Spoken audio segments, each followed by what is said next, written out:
Hi friends, welcome back. Dear Dhruv Rathi, democracy is not dead. हैं? क्यों ध्रुव राठी ने बोल दिया कि डेमोक्रेसी डेड हो गई है? कहाँ? जहाँ भी वो रहता है। क्योंकि भैया इंडिया में तो नहीं हुई है। जितनी अच्छी डेमोक्रेसी इंडिया में और कहीं नहीं है।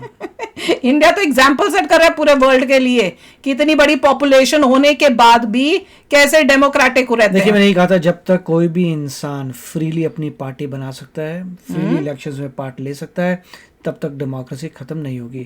जहाँ पे इतनी सारी पार्टीज हैं और पार्टीज ऑपरेट कर रही हैं, वहाँ डेमोक्रेसी खत्म नहीं होगी। डेमोक्रेसी वहाँ खत्म होती है जहाँ किसी ऑपोजिशन को आप आने नहीं देते, इन द सेंस कि खड़े ही नहीं होने देते, इलेक्शंस में नहीं आने देते। पर मेरा तो क्वेश्चन यहाँ पे इलेक्शंस फेयर होते हैं और सारे जो भी चाहे आके लड़ सकता है इलेक्शन। मेरा क्वेश्चन ये है कि ये जो है बंदा, ये इंडिया में रहता नहीं है, मेरे ख्याल से जर्मनी या कहीं और रहता है, वहां पे रह रहा है, तो हर वीडियो में इंडिया इंडिया क्यों करता रहता है? और तो इंडिया के तुम अपने जहां आप रह रहे हो अपनी जर्मनी का कर लो।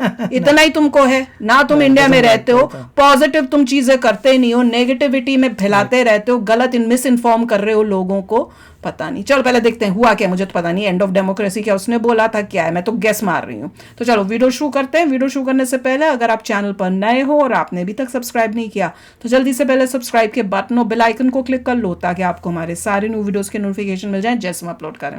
अगर आपको वीडियो पसंद आता है प्लीज लाइक एंड शेयर। चलिए शुरू करते हैं। तो मैं सोशल मीडिया पे टाइम पास कर रहा था, तभी अचानक मैंने ये वीडियो देखा। नमस्कार दोस्तों, क्या हमारे देश में डेमोक्रेसी खत्म हो चुकी है? तुम्हारे देश है ही नहीं, जर्मनी खत्म हो गई। मुझे लगा कि डेमोक्रेसी ऑलरेडी 2014 में खत्म हो गई थी। सोशल मीडिया पर बहुत सारे बड़े बड़े अकाउंट्स इस वीडियो को शेयर कर रहे थे और फिर मैंने देखा जो मैं आपको आगे इस वीडियो में आज दिखाने वाला हूँ वो काफी शॉकिंग होगा। मैंने सोचा यार क्या हो सकती है ये शॉकिंग इन्फॉर्मेशन जो इस देश को पाकिस्तान की इकोनॉमी की तरह हिला कर रख देगी। हालांकि अगर आप इस टाइप के लोगों में से हो जो प्रधानमंत्री मोदी को अपना भगवान मानते हैं। Meanwhile, the Congress MLA claims Goddess Sonia project has the blessings of leaders in Delhi. MLA जीवन रेड्डी ఈ కార్యక్రమంలో పాల్గొన్నారు। और इसे लेकर पटना की सड़कों पर कांग्रेस ने जो पोस्टर लगाए हैं उसमें राहुल गांधी को भगवान राम के रूप में दर्शाया गया है। या फिर आप इस टाइप के लोगों में से हो जिन्हें लगता है कि मोदी जी ने किया है तो कुछ सोच कर ही किया हो। हमें लगता है आप अपना दिल ऑलरेडी मोदी जी को दे चुके हैं। क्या आज भी हिंदुस्तान के हर नागरिक के अंदर,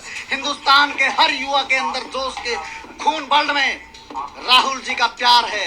राहुल जी का एक जो नेतृत्व करने की राहुल जी जो सोच डालते हैं और युवाओं के अंदर जो जोश डालते हैं वो आज भी युवाओं को नजर आता है। ऐसे केस में आपके लिए मुश्किल हो सकता है अपनी आंखें खोलकर सच हजम करना। तो भैया तुम अपनी आंख खोल लो, पता नहीं कहाँ पे हो। लेकिन ये यूट्यूबर इतने इम्पैक्टफुल है कि आप देखिए कि एक वीडियो बनाकर इन्होंने ग्राउंड पर कितना इम्पैक्ट किया है। इस वीडियो के आने के बाद 6 कांग्रेस आरजेडी एमएलए ने बिहार में रूलिंग अलायंस छोड़ दी। बीएसपी के पार्लियामेंटेरियन ने बीजेपी ज्वाइन कर लिया। कांग्रेस के एमपी ने झारखंड में बीजेपी ज्वाइन कर लिया। 10 एसपी बीएसपी के एमएलए ने यूपी में क्रॉस वोट किया अपनी पार्टी के खिलाफ। हिमाचल में 9 कांग्रेस के लीडर्स ने राज्यसभा कैंडिडेट के लिए क्रॉस वोट किया और कांग्रेस की गवर्नमेंट वहां गिरने के कगार पर है। कांग्रेस के राज्यसभा एमपी ने गुजरात में बीजेपी को ज्वाइन किया और ऑलमोस्ट 11,000 कांग्रेस वर्कर्स ने गुजरात में कांग्रेस पार्टी छोड़ दी। क्या इम्पैक्ट है यार बंदे का। बात तो सही है। तो आज के वीडियो में हम जानते हैं कि according to YouTube's 4 most time travel expert देश में डेमोक्रेसी क्यों खत्म हो गई है और डिक्टेटरशिप कैसे आ गया है। राहुल गांधी का चमचा है और राहुल गांधी भी तो बोलते हैं डेमोक्रेसी खत्म हो गई। वही लैंग्वेज, वही भाषा। सेक्युलरिज्म का सीईओ श्याम शर्मा और आप सबको उनका होगा ना, उनसे फंडिंग मिलती होगी इसे। सेक्युलर पढ़ाओ।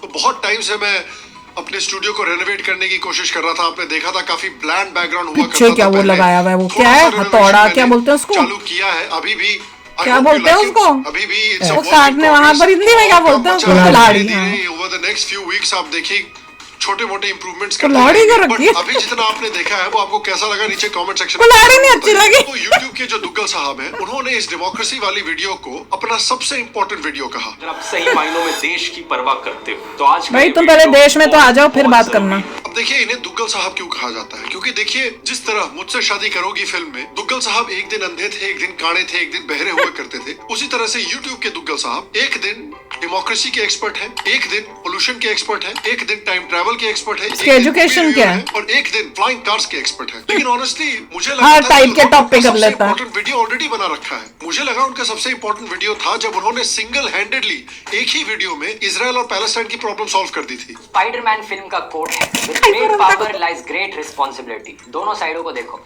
किस साइड के पास ज्यादा पावर है, बड़ा ऑब्वियस है। इजराइल की जो मिलिट्री टेक्नोलॉजी है, जो इनके डिफेंस सिस्टम्स है, जो इनकी एजेंसीज है मोसाद जैसी, उनसे कम्पीट करना नेक्स्ट टू इम्पॉसिबल है। ये खून कब तक बहाओगे? दुश्मनी का बीज कब तक बोओगे? तो रुपराटे के बीच में बट इन एनी केस आइए इस वीडियो को एग्जामिन करते हैं। तो देखिए इस वीडियो में आपके फेवरेट इन्फ्लुएंसर दुग्गल साहब देश में डिक्टेटरशिप आने की और डेमोक्रेसी खत्म होने की बात कर रहे हैं। तो हम भी एग्जामिन करते हैं अपने वीडियो में कि किसी भी देश में डेमोक्रेसी खत्म होने के और डिक्टेटरशिप आने में क्या बड़े पहलू होते हैं और क्या वो फीचर्स इंडिया में भी अप्लाई होते हैं। देखिए डिक्टेटरशिप का एक बड़ा फीचर है तो डिक्टेटरशिप होती ना तो ये बोलने में तेरी हिम्मत नहीं होती। Brutal and complete suppression of opposition. इतना तुम बोल लेता है, ये डिक्टेटरशिप की वजह से हो रहा है। रशिया और नॉर्थ कोरिया जैसे देशों से कंपेयर कर दिया। कुछ लोगों को लगता है कि अगर देश में रेगुलरली इलेक्शंस हो रही हैं और आप वोट डालने जा सकते हो तो इसका मतलब देश एक डेमोक्रेटिक। Anybody can लेकिन fight पता है election. क्या, इलेक्शंस तो नॉर्थ कोरिया में भी होती है। यार नॉर्थ कोरिया में तो कोई ऑपोजिशन ही नहीं है। Correct. और रशिया में भी He's wrong. जो He नाम has की no knowledge. ऑपोजिशन है, जिसके लीडर अलेक्सेई नवाल्नी हुआ करते Correct. थे, उसको बैठा उनको दिया। 2022 में वो गिरफ्तार तो चला करके गया। जेल भेज दिया गया था हाँ, और killed him. 2024 में तो उनको जेल में ही मार दिया गया। उसको वही तो। कंपेयर कीजिए आप भारत से, जहाँ पर भारत के ऑपोजिशन लीडर्स पूरी खुली छूट के साथ कुछ भी भारत बोलते भ्रमण कर रहते रहे हैं। हैं और इस तरह के महान काम कर रहे हैं। अब तुम खुद ही देख लो। का नाम सुना है? कुवैत जगह मैं गया, मुझे वहाँ पे कुवैत में बुला दिया। आप में से किसी ने देखा है जहाँ तेल निकलता है? मैं हैरान हो गया। जैसे यहाँ पे पानी के कुएं होते हैं ना, वैसे 150 कुएं थे। कुएं के अंदर पाइप से तेल निकल रहा था। जहाँ भी आदिवासियों के गांव में ग्राम सभा की जमीन है, उसको ड्रोन या अंबानी को, अदानी को बताएगा कि 700 एकड़ जमीन है और अदानी जी आके वहाँ पे कोई एनजीओ आएगा, 2500 एकड़ आपको उठा ले जाएगा, कहेगा भैया थैंक यू। क्या भड़का रहा है बंदा। खुद के काम जो किए हैं वो देखो ऑपोजिशन क्या लीडर्स इस तरह के बयान दे सकते हैं। वही तो। हिटलर की राह चलेगा तो हिटलर की मौत मरेगा, ये याद रख लो कौन है मोदी। ये? सरकार चढ़ाने वाले झूठे बेईमानी नाला के कीड़ा है, नीच किस्म का वो डाकू है, दुर्योधन वो तस्कर है, नाला के कीड़ा है। वो नरेंद्र मोदी दरअसल औरंगजेब के आधुनिक अवतार है। आपकी पूजनीय माता जी की उम्र के करीब नीचे गिरना शुरू हो गया है आजकल। ये तो बब्बर राज बब्बर था। बुरा हाल है उसका। क्या?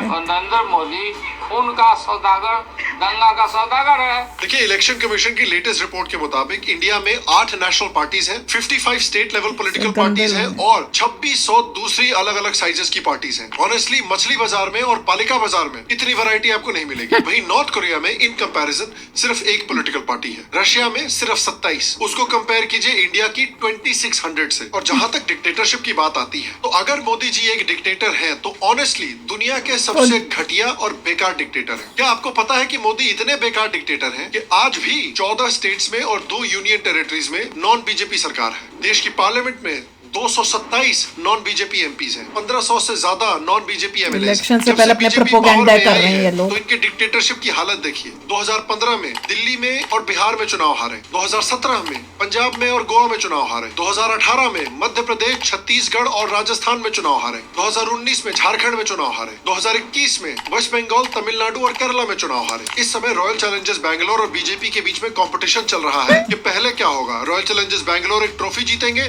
या बीजेपी केरला में गवर्नमेंट बनाएगी। और अभी पिछले ही साल बीजेपी केरला में गवर्नमेंट बनाएगी, बीजेपी कर्नाटका में भी हारी है। ये किस तरह के नालायक डिक्टेटर है मोदी जी यार। डिक्टेटरशिप का दूसरा पहलू होता है अपने ऑपोजिशन के खिलाफ ब्रूटल पॉलिटिकल वायलेंस करना। और अगर यही डिक्टेटरशिप चल रही होती इंडिया में तो क्या पिछले 15 सालों में केरला में 65 आरएसएस वर्कर्स मारे जाते? क्या तो। कश्मीर में रेगुलरली हिंदू लेजिस्लेटर्स को टारगेट करके मारा जाता? अगर डिक्टेटरशिप होती तो क्या अकॉर्डिंग टू अमित शाह बंगाल में पिछले कुछ सालों में 300 से ज्यादा बीजेपी के वर्कर मारे जाते? हर जगह बीजेपी होती। चुनाव में 45 लोग मारे जाते। 2021 के बंगाल के इलेक्शंस में 52 लोग मारे जाते। 52 लोगों की हत्या हुई थी। 52 people had died in the assembly elections during Bengal. अगर इतनी बड़ी डिक्टेटरशिप चल रही होती इंडिया में तो क्या 2021 के बंगाल इलेक्शंस के बाद 300 से ज्यादा बीजेपी वर्कर्स को अपना घर छोड़कर बंगाल से भागना पड़ता और आज भी वो घर वापस आने में घबराते? अगर इतनी बुरी डिक्टेटरशिप होती तो क्या बंगाल के वाइस प्रेसिडेंट के ऊपर अटैक्स होते?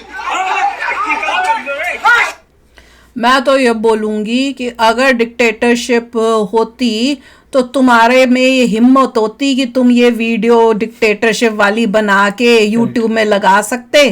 क्या तुम्हारी इतनी हिम्मत हो कि तुम इंडिया आ सकते? बात कर रहे हैं बंदे डिक्टेटरशिप, किसको बेवकूफ बना रहे हैं, किसको बेवकूफ बना रहे हैं? ये सब प्रोपोगंडा है मोदी जी को हराने का, क्योंकि अब इलेक्शंस आ रहे हैं, ताकि कुछ ना कुछ गलत इंफॉर्मेशन डालो पब्लिक के दिमाग में, ताकि वोट जो है हट के कांग्रेस को मिल जाए। लोग मिस्टर राठी की देखकर वीडियो हंसते होंगे जो पढ़े लिखे हैं कि जगह देखो पार्टी पार्टी है, लोग ही लोग खड़े हो रहे इलेक्शंस में, इतनी सारी जनता है, तो यहाँ पे तो ब्यूटीफुल डेमोक्रेसी है।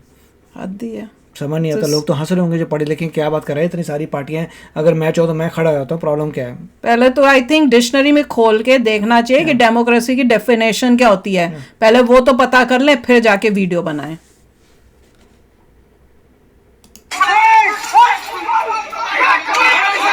मुझे कसम से समझ में नहीं आ रहा कि ज्यादा बकवास क्या है, मोदी जी की डिक्टेटरशिप या ब्रह्मास्त्र के डायलॉग? लाइट उस रोशनी का नाम है जो हम सबके अंधेरों से बड़ी है। यही तो लगा था भगवान। शिवा क्या हुआ? शिवा शिवा शिवा शिवा शिवा शिवा इतनी अगर बकवास मोदी जी मूवी। एक डिक्टेटर होते तो क्या वो महीनों तक एक या दो स्टेट के फार्मर्स को नेशनल कैपिटल टेरिटरी को घेर के ब्लॉक करके रखने देते? और महीनों तक ब्लॉक करने के बाद किसान आंदोलन वो चुपचाप उन फार्म लॉज को हटा देते? किस तरह के बकवास डिक्टेटर है यार? इस आदमी को डेमोक्रेसी को मारना भी नहीं आता ठीक से। और आपके फेवरेट क्रिएटर दुग्गल साहब कहते हैं कि डिक्टेटरशिप इसलिए आ रही है, डेमोक्रेसी की हत्या इसलिए हो गई है क्योंकि चंडीगढ़ के इलेक्शन में कुछ घोटाला हुआ है। इतना खुलेआम इलेक्शन फ्रॉड है, इससे पहले देश में शायद ही कभी हुआ है। फिर वो तुम तो बैठे हो कहीं और, तुम्हें क्या पता? फ्री और फेयर तरीके से हो रही है। आके बताओ ना, देखो आओ पहले इंडिया। ने कहा है ना कुछ भी लगता है दुग्गल साहब हाल में ही हुए बंगाल के इलेक्शंस को भूल गए हैं। ओए होए। One of the men with a head injury as well. He was bleeding profusely. His clothes were also soaked in blood. और ये वो पहला पोलिंग बूथ था जहां बूथ कैप्चरिंग की, जिसको बूथ लूटना कहते हैं, उसकी वारदात हुई थी। लगता है दुग्गल साहब भूल गए हैं कि किस तरह से 1990s में लालू यादव के बिहार में और सपा के बीएसपी के उत्तर प्रदेश में बाहुबलियों का राज चलता था। बूथ कैप्चरिंग होती थी, दिन दहाड़े बैलेट बॉक्सेस चुरा के उनके साथ घोटाला किया जाता था। Police official on polling duty allegedly attacked for stopping bogus voting at polling Bihar. booth number 49 in Ara in Bihar. वो दिखाते हैं कि दर्जा प्राप्त राज्य मंत्री रहे तोताराम की वो तस्वीर जिसमें बूथ कैप्चरिंग करते हुए दिख रहे थे। वो नाम देखो, तोताराम। बैलगाड़ी से जो आ रहे थे वहीं पर जो हो हंगामा हुआ, मारपीट हुआ, लंगा फसाद हुआ और बूथ यहाँ लूट हो गई। देखिए, ये मानने में किसी को कोई तकलीफ नहीं होनी चाहिए कि चंडीगढ़ में जो हुआ वो सही नहीं हुआ, लेकिन मुझे ये नहीं समझ आ रहा कि चंडीगढ़ की वजह से डेमोक्रेसी क्यों मर गई और बंगाल में, बिहार में और उत्तर प्रदेश में डेमोक्रेसी कैसे बच गई। ये तो यही बात बोलने के बराबर हो गई कि मूवी थिएटर में डरावनी मूवी देखना जिससे एक दो लोग हिस्ट्री में मर चुके हैं, वो पाकिस्तान स्पॉन्सर्ड टेररिज्म से ज्यादा डेंजरस है। ये क्या बात करते हैं यार? और दुग्गल साहब डेमोक्रेसी की मौत की बात कर रहे हैं, लेकिन जहां तक हमें खबर आई है कि चंडीगढ़ में जो हुआ उसके बाद सुप्रीम कोर्ट ने स्टेप इन किया और उस इलेक्शन को क्वॉश भी कर दिया। मतलब इंडिया की डेमोक्रेसी के जो अलग अलग ब्रांचेस हैं, जो सेफगार्ड्स बनाए गए हैं, किसी भी एक ब्रांच को दूसरी ब्रांच से ज्यादा पावरफुल बनाने के लिए वो सेफगार्ड्स काम कर रहे हैं। तो जब सुप्रीम कोर्ट अपना काम फ्रीली कर पा रही है तो डिक्टेटरशिप कैसे आ गई? दुग्गल साहब ने एक दो एग्जांपल्स भी दिए कि बीजेपी के वर्कर्स ने ईवीएम को चोरी करने की कोशिश की है और ये आरोप लगाने की कोशिश की है कि ईवीएम को हैक करने की कोशिश की जा रही है। 3 अनजान लोगों ने पुणे में सासवड़ तहसील के ऑफिस से इलेक्ट्रॉनिक वोटिंग मशीन की कंट्रोल यूनिट चुरा ली। क्या मजाक चल रहा है यहाँ पर? क्या हमारी इलेक्शंस यहाँ फ्री और फेयर तरीके से हो रही हैं? अभी तो कहानी बहुत इंटरेस्टिंग है। पुणे पुलिस ने जिन्होंने आरोपियों को गिरफ्तार किया है, उन्होंने कहा है कि जिन लोगों ने चोरी की है उनका बीजेपी से कोई लेना देना नहीं है। जो चोर है वो इस गलत फहमी में थे कि ईवीएम वाले ब्रीफकेस में कुछ कीमती सामान था, ईवीएम की मशीन नहीं थी। फिर ये शायद इंडिकेशन देने की कोशिश कर रहे हैं कि बीजेपी जो है वो ईवीएम मशीन को हैक करने की कोशिश कर रही है। ईवीएम से छेड़छाड़ कैसे हो सकती है? ये बता रहे हैं अरविंद केजरीवाल के विधायक सौरभ भारद्वाज। विधायक जो डेमो लाइव दे रहे हैं ईवीएम का, वो ईवीएम क्या चुनाव आयोग से ली गई है? क्या चुनाव आयोग ऐसे इजाजत देता है? ईवीएम बाहर नहीं आ सकता है जी। अगर आ गया तो चोरी करके लाना पड़ता है जी। चोरी किया है क्या आम आदमी पार्टी?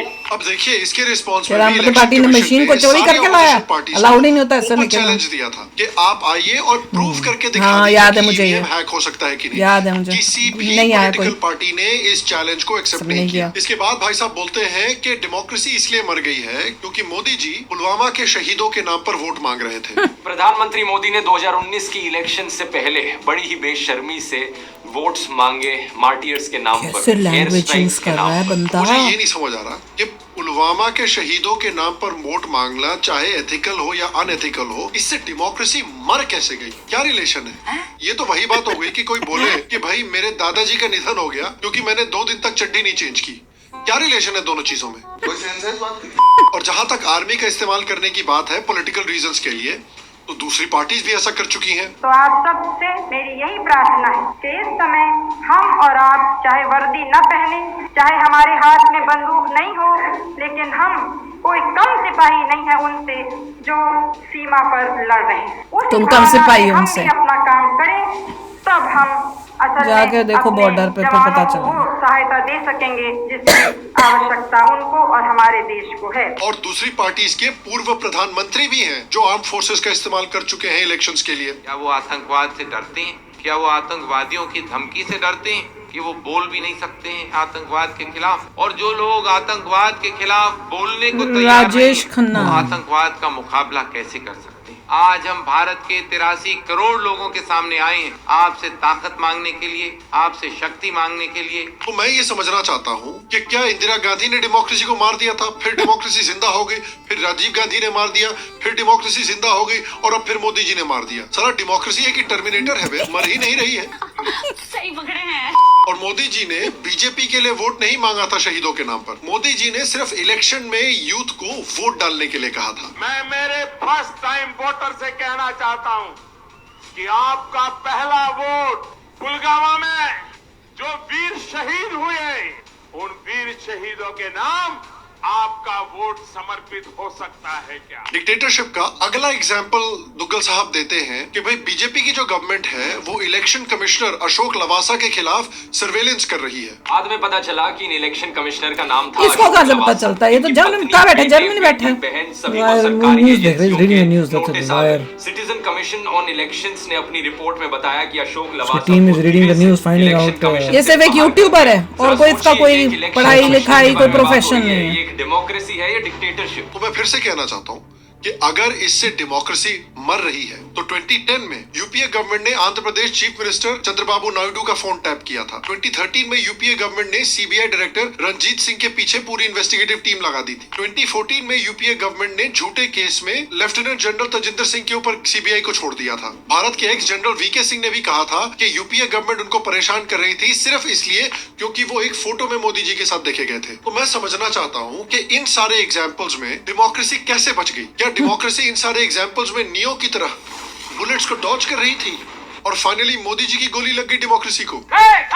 इस बात पे ध्यान रखना भी जरूरी है कि अशोक लवासा जी का ये जो पूरा क्लेम है इसका सिर्फ एक सोर्स है। किसी भी और मीडिया आउटलेट ने इस न्यूज की पुष्टि नहीं की है और ना खुद अशोक लवासा जी ने कोई भी इंडिकेशन दिया है कि इस तरह की कोई भी चीज उनके साथ हुई है। जनरली आप देखिए मोदी गवर्नमेंट अगर किसी के खिलाफ कोई भी एक्शन लेती है तो वो चीख चीख के पूरी दुनिया को बताते हैं क्योंकि उनको पता है कि मीडिया से बहुत फुटेज मिलने वाला है। लेकिन इस केस में विक्टिम को ही पता नहीं है कि उनके साथ क्राइम हुआ है। पूरी दुनिया को नहीं पता है लेकिन वायर को पता चल चुका है। भैया पूरी दुनिया 2024 में जी रहा है। फिर दुग्गल साहब कहते हैं कि बीजेपी जो है बहुत एक्सेसिव फंडिंग कर रही है इसलिए डेमोक्रेसी मर गई है। और वो ये भी कहते हैं 16,000 करोड़ रुपए की इलेक्टोरल बॉन्ड्स बेची गई हैं। इन 16,000 करोड़ रुपए में से 10,000 करोड़ से ज्यादा बीजेपी के पास गए, 1,500 करोड़ कांग्रेस के पास और 800 करोड़ टीएमसी के पास। सारे अमाउंट्स इलेक्शन की स्पेंडिंग लिमिट से ज्यादा है। कांग्रेस को मिलती तब तकलीफ नहीं होती थी। दिखाया है कि सिर्फ बीजेपी ही नहीं सारी की सारी बड़ी पॉलिटिकल पार्टीज अपने लिमिट से ज्यादा स्पेंड कर रही हैं। तो ये किस तरह की डिक्टेटरशिप है कि ना सिर्फ डिक्टेटर पार्टी लेकिन सारी पार्टी ऐसे पैसा उड़ा रही है जैसे उनके बेटे की शादी हो। फिर दुग्गल साहब हॉर्स ट्रेडिंग की बात करते हैं और बोलते हैं कि बीजेपी दूसरे स्टेट्स में गवर्नमेंट को टॉपल कर रही है, इसलिए डिक्टेटरशिप आ चुकी है और डेमोक्रेसी मर चुकी है। प्रॉब्लम यहाँ सिर्फ इलेक्शंस की नहीं है। अगर किसी ऑपोजिशन पार्टी की सरकार बन भी जाती है तो भी उस सरकार को गिरा दिया जाता है। यहाँ पर अनगिनत बार एलिगेशंस लगे हैं हॉर्स ट्रेडिंग के बीजेपी पर। तो मैं उनसे पूछना चाहता हूँ कि भाई महागठबंधन है क्या? महागठबंधन में जितनी भी पार्टीज हैं वो सब के सब एक दूसरे से नफरत करते हैं। झाड़ू के सबसे बड़े नेता आतंकवादी के घर में आपको मिल सकते हैं। आणि राहुल गांधी होते वाले हो तर नाही, माझं तर म्हणणं आहे की आयुष्यात हा राहुल गांधी को बोलना नालायक इंसान। मैंने कुछ लिस्ट बनाई थी, देश के बेईमानों की लिस्ट बनाई थी। अपना नाम रखा है सबसे ऊपर, कमलनाथ, फारूक अब्दुल्ला, शरद पवार अगर वो लड़ेंगे तो। सोनिया गांधी को गिरफ्तार करो, 2 दिन उसका इंटेरोगेशन करो, देखो पता चल जाएगा किस किसने रिश्वत ली और किस किसने। तुम्हारा हो रहा है अभी तो। लेना बंद कर दीजिए। Mamata said that Rahul Gandhi is BJP's biggest asset. लेकिन उसके बावजूद ये साथ में आए हैं सिर्फ और सिर्फ भारत में पावर पर कब्जा करने के लिए और बीजेपी को हराने के लिए। अगर कांग्रेस का गठबंधन हो जाए, बीजेपी 7 सीटें हार जाएगी। उनको मुझे नहीं समझ आता कि उनके मन में क्या है। So our challenge will be all focus, all publicity, all campaigning, all program. It will be lady को इंग्लिश नहीं आती, फिर भी क्यों बोलती इंग्लिश? ना इंग्लिश आती है ना हिंदी आती है। If anybody has a challenge, catch us if you can. इसमें तो एक कविता बोली है, catch us if you can. She doesn't know English, that's it. Illiterates को बना के रखा है। गोदी में हम बैठे दुश्मनों के, भूल के वादे बच्चों की कसम, सब कुछ भुला के हाथ मिला कर ले मिलन। कांग्रेस आजा मिलके मोदी को हटाते हैं, देते हैं हम तुम्हें, हमें अपने देश से प्यार है। प्रियंका कौन है साथ में? और अगर आप कहते हैं कि हॉर्स ट्रेडिंग से और गवर्नमेंट्स को टॉपल करने से डेमोक्रेसी मर जा रही है, तो भैया नीतीश कुमार ने एनडीए के साथ चुनाव लड़ा और चुनाव लड़ने के बाद फ्लिप करके गवर्नमेंट को गिराकर आरजेडी के साथ चले गए। उद्धव ठाकरे ने वोट कमाए बीजेपी के साथ गठबंधन करके, लेकिन इलेक्शन के बाद गवर्नमेंट गिरा के कांग्रेस पार्टी के साथ हो गए। इससे डेमोक्रेसी को कुछ नहीं हो रहा। इससे पता चलता है यूट्यूब पे भी क्या वीडियोस बनती है, उसके ऊपर भी कुछ कंट्रोल होना चाहिए, ताकि बेचारा इनोसेंट इंसान जो है, आम जनता, ऐसी गलत वीडियोस देख के अब उसका भी दिमाग, पहले तो पाकिस्तानियों से बचो, अब दूसरा ये हो गया कि ऐसे यूट्यूबर से बचो, नहीं तो देश को तो ये डुबा डालेंगे। बैठे हैं कहाँ? जर्मनी में, जहां तक मुझे याद है, इसमें याद आ रहा है आप लोगों के थ्रू और कहीं से पता चला था, ये तो जर्मनी में सेटल हुआ हुआ है, गर्लफ्रेंड भी शायद जर्मनी के साथ, शादी भी होगी उस लड़की के साथ, और यहाँ इंडिया में गलत इंफॉर्मेशन डाल रहा, और मिलियंस ऑफ व्यूज होते हैं इसके हर वीडियो के अंदर। मतलब इसने प्रॉपर इसको अपना प्रोफेशन बना के रखा हुआ है। इसकी क्वालिफिकेशन पूछनी चाहिए, ये यूट्यूब से पहले क्या काम करता था, ये सब पता करके बैकग्राउंड पता चला चाहिए कि how educated is this person. मुझे फर्क नहीं पड़ता, मैं तो कह रहा हूँ कि जो बंदा जो लॉजिक बोल रहा है वो लॉजिक इलॉजिकल है, वही तभी तो पूछ रहे हैं। इट डजंट मेक सेंस, बहुत लूप होल्स हैं। कुछ भी नहीं था, कोई दिमाग है, कोई लॉजिक नहीं, कोई फैक्ट नहीं, कुछ भी। और जो इतना disrespectfully prime minister of India के बारे में बोल सकता है, उस बंदे के उसी टाइम एक बड़ा क्वेश्चन मार्क तो सबके दिमाग में आ जाना चाहिए कि बंदे में कोई गड़बड़ है।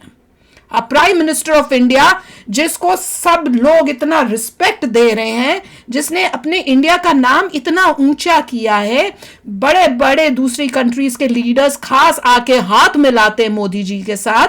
हम लोग गर्व से बाहर बैठे हुए, बाहर की कंट्री में बैठे हुए इंडियंस भी जो हैं, वो गर्व से अपने आप देख सिर ऊंचा करके बोलते हैं हम इंडिया से हैं।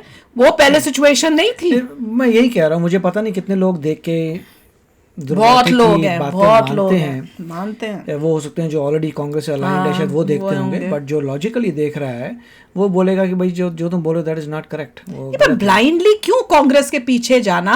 थोड़ा खुद अपने, कांग्रेस ज्यादा इंपॉर्टेंट है कि अपना देश ज्यादा इंपॉर्टेंट है? कोई भी तो समझ नहीं आती। कोई भी इंसान होगा जो उसको इतनी, मैं क्या बोलता हूँ, इतनी इंटेलेक्ट होगी देखने में कि बीजेपी आने के बाद देश तेजी से आगे जा रहा है, देश में बहुत इंप्रूवमेंट हो रही है, जगह जगह इंफ्रास्ट्रक्चर बेटर हो रहा है, तो कोई भी साधारण इंसान जो है जिसमें थोड़ा सा भी अक्ल हो, वो देखेगा कि बीजेपी की वजह से सब कुछ आगे जा रहा है देश में।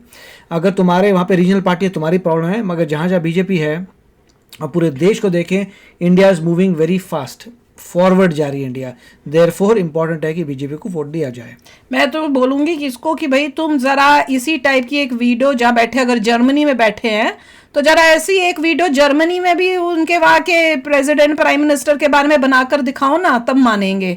जो कह रहे हैं कि इंडिया की डेमोक्रेसी खराब हो गई। जो डेमोक्रेसी इतनी अच्छी अभी हो रही है ना, चल रही है, वो और कहीं नहीं मिलने वाली। चलो यार, आप भी शेयर करना अपने थॉट्स। चलते हैं, मिलेंगे नेक्स्ट वीडियो में बहुत ही जल्द। Till then take care and bye bye. तो अगर आप मेरे इस चैनल पे नए हो तो जल्दी से सब्सक्राइब के बटन को हिट करो और बेल आइकन को क्लिक करो, ताकि आपको मेरा जब नया वीडियो मैं लगाऊं आपको उसके बारे में जल्दी से पता चल जाए।